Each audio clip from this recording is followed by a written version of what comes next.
All right, everybody, we got another Moto Stars video. Ooh, little side sweep. Oh, whoa, whoa, whoa, whoa. Pause that, because what we're doing here is crashes and close calls. We're trying to figure out how it happened, what happened, utilizing the plan method. This is an educational thing, but I want to see that one again. Okay, that was pretty bad. We're going to see it in the video itself. What happened here?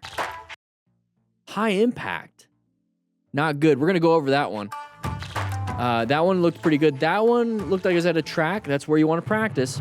But before we jump into it, I like that he has his phone on the handlebars because we do have a Smart Rider Games. Let's go ahead and pull it up on my phone. So this is our slow speed maneuvers. It's going to help you out with, basically, if you can finish this, you can get your endorsement. Go to the DMV and get your endorsement. If you want to practice your slow speed stuff in a parking lot, 10 cones, and practice before you go to the MSF, perfect. Also, there's QR codes inside. If you just click it, it'll take you to a video of me actually doing it on YouTube. But here's the thing. There's also a physical booklet where you could just scan the QR code if you really wanted to. So see if you can beat these times, because once you go into the videos, oh my gosh, there you go. Once you go into the videos, I show you how fast I did it, post it online, and tag me, and I'll come see it, and I'll either congratulate you or make fun of you. Just kidding, I won't make fun of you. But let's go ahead and jump into this one. Let's see what this looks like. So position for safety. That's how I like to position. Once again, it's educational. Position for safety. Off to the sides right here. Do you see the line of sight, how you can see far? I like that. I like that. If you were right here, you'd be looking at the back of this vehicle. So this is why I like to have a good position off to the sides. Also, when it comes to position for safety, line of sight. That's what we're pointing at right here. We want to have an escape path. What's our escape path? Right there. How easy of a swerve that is compared to being in the middle, having to swerve hard, right? Space cushion isn't the greatest, but this looks like stop and go traffic. This is your space cushion. It's okay. It's okay. It's what's going to happen. But since we're off to the side, boom, right there, good line of sight. Also, one really cool thing is that if you're driving or riding and you're off to the side, you can see this person up ahead, their brake lights. And if you see their brake lights happen, guess what? These brake lights will happen, and then you're going to have to brake. And so the simple fact that you can see the brake lights up ahead, you know this person's going to apply theirs. So when you see this one right here, you can start rolling off the throttle and covering those brakes and getting ready. That's one of the cool things about line of sight, is that you can act and anticipate and perceive way ahead. Today we are starting with the driver who aggressively tried to change lanes, completely ignoring. Okay, we swerve lanes, good. Okay. He has his indicator. I want to point that out. Okay, well, it's right there. Figure out a way to handle it. Indicator, good job. So move over a little bit to the right. I like the little bit more to the right. Oh. So at this point, since this person's taking your spot, they're going to win. We're already in the back. Go ahead and roll off the throttle, apply progressive brake pressure. And then if we can, try to move this way and apply the brakes. Let them have it. They're going to take it. They're going to take it. No reason to fight. Let's see what happens here. So he moved over, but we accelerated a little bit more. I'm sorry. Oh, I didn't see you. Like, you can just pull in where...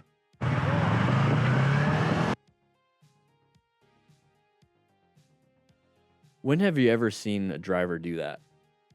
Like, apologize. That's pretty cool. Open lane pattern here, though. We'll talk more about that later. Sir, that guy just tried.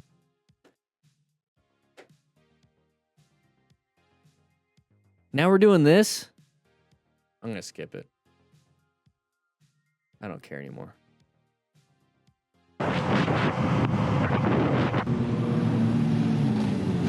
Oh. Little too much rear brake. Oh, this is what happened. Wait.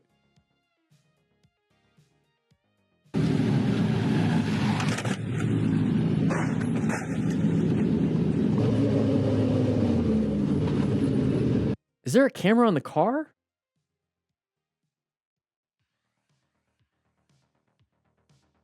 Is there a camera with on the car? Okay, so there's a camera on the car. Okay, cool. Getting some cool footage, probably. It's probably the pace car. It's the lead car that's going to take everyone everywhere. So it's kind of like a very good It's supposed to be a good group ride. It doesn't look like a mob ride. Everyone's kind of staggered for the most part.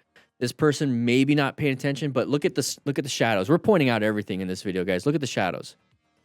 So what does that mean? What does that mean? I have a feeling because you don't see sunglasses on the guy, right? What is this? Yeah. So probably sun in the eyes. Couldn't see. Like, oh, what's going on? Couldn't see the brake lights. This is why having glasses is important. I use Flying Eyes optics, polarized glasses when I ride. But anyways, so we're coming up here.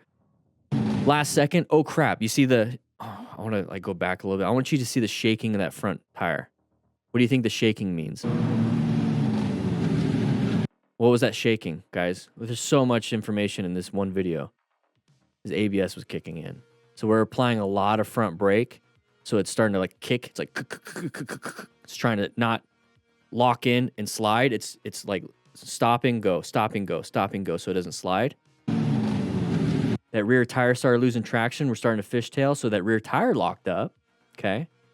And then there's the impact. Okay, so it looks like a pretty decent group ride. Overall, terrible situation. Having a rescue pack is important, especially with that higher impact. So they locked it up. Okay, so we're going to talk about this one a little bit. So I'm really concerned about his pelvis in this situation. So his pelvis is not going to be that good. His hands, maybe not his thumb, is not going to be that good. It's called skier's thumb, where like skiers with the poles, whatever, and it like locks in and then it does this. Same thing with the handlebars. It can do this. So you're going to tear tendons possibly in here. His pelvis, he's going to slide up over the gas tank. So his genitalia, soft tissue damage, not good. But then once his legs hit, because like your legs are down, right? His legs hit the handlebars, could easily have a broken femur. Usually at higher speed, this one maybe not so much, but bruised quadriceps, maybe like some soft tissue injuries there. Maybe there's something like sharp that could impale in the legs, but that pelvic area sliding up on the gas tank and then your soft tissue hitting the dash at that high speed, sudden deceleration into the dash, you can tear things, explode a few things. You can rip and, ooh, not good. So this is where I'm very concerned because you have your femoral arteries going through your pelvis. And if you slice that, you're dead in a minute or two. Whoa, he landed. He landed. One sec. He landed it.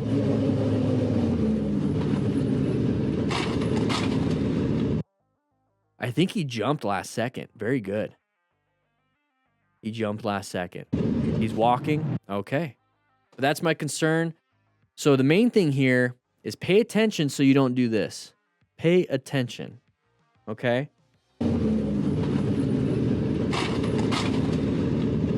Not good. All right. Ooh, ooh, ooh, ooh, ooh. Keep it up, keep it up, keep it up, keep it up, keep it up, keep it up.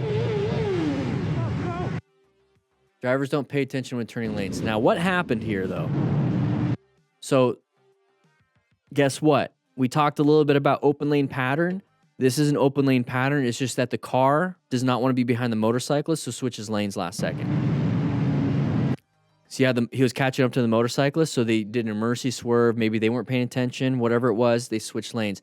This whole mob ride aspect of like we're all going to take different spots in lanes creates a lot of havoc, a lot of chaos for other drivers, and they just want to go home or they want to get to work or they got to take a dump. You know, it's turtle heading. They got to get out. They got to get home, you know? So when this happens, it's overall not good, but we didn't have to stay in the lane, right? I think we're ready for a rev bomb. Let's see. Let's see if my head's in the way here. Yep. He was going to do a rev bomb. Look at left hand on the clutch.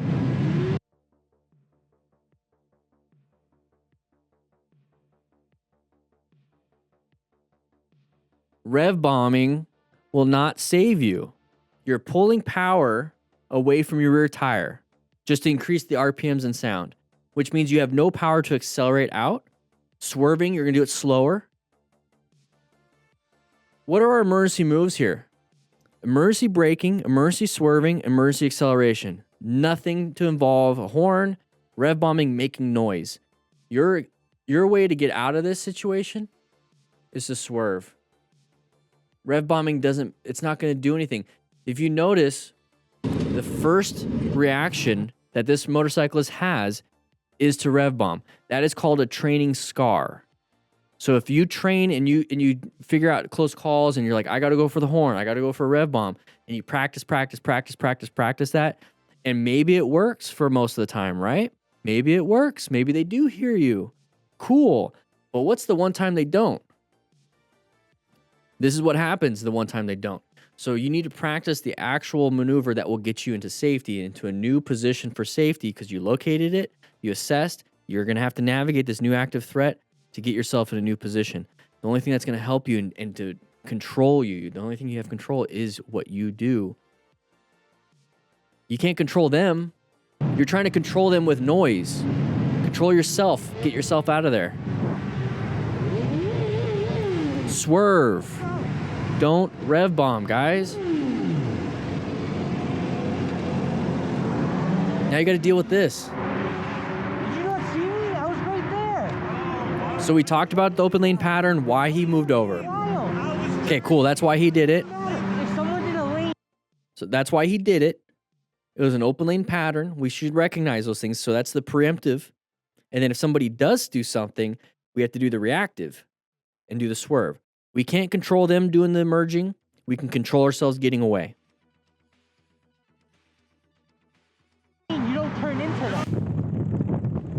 Oh, please don't crash. You're not wearing gear. Crest of the hill. Oh! Did it hit a shield? The winch? Is it a turkey? That's a turkey. So it looks like, so there's a little bit of plastic right here. So it looks like it hit the windshield. Guys, if it's breaking the windshield, what do you think it's going to do to your face? Please wear a full face helmet. It's going to rip off the face shield because it's going to pop off, but you have that chin bar that it won't like break your nose. Anybody remember Fabio when he was on a roller coaster and like a bird like hit him in the face and like messed? Am I dating myself here? I feel like I'm pretty old. I don't think a lot of people know who Fabio is.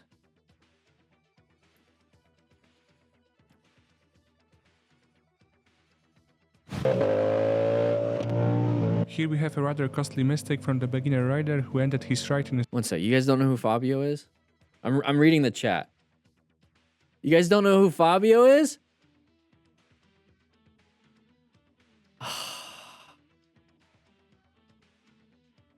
All right. spectacular way.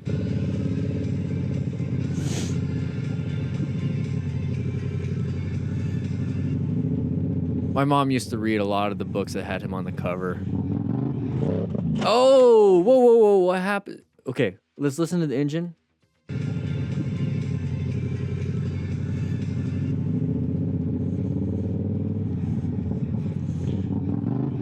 I think he whiskey throttled. What do you guys think? Let's see. Did anybody hit him? I don't think anybody hit him. I think he lost control and whiskey throttled at the same time. Oh. We just talked about that. Just check it. Look at. Guys, skier's thumb.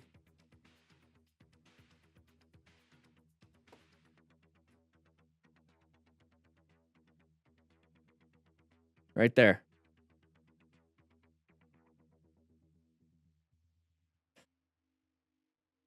That could happen. That could happen. That's what he's checking. So whiskey throttle, he gave it just too much and lost control. Also, hopefully it's just a level 1 or level 2 tear and not a level 3. Level 3, you got to get surgery. Level 1 and 2, it's going to be painful for probably months, honestly.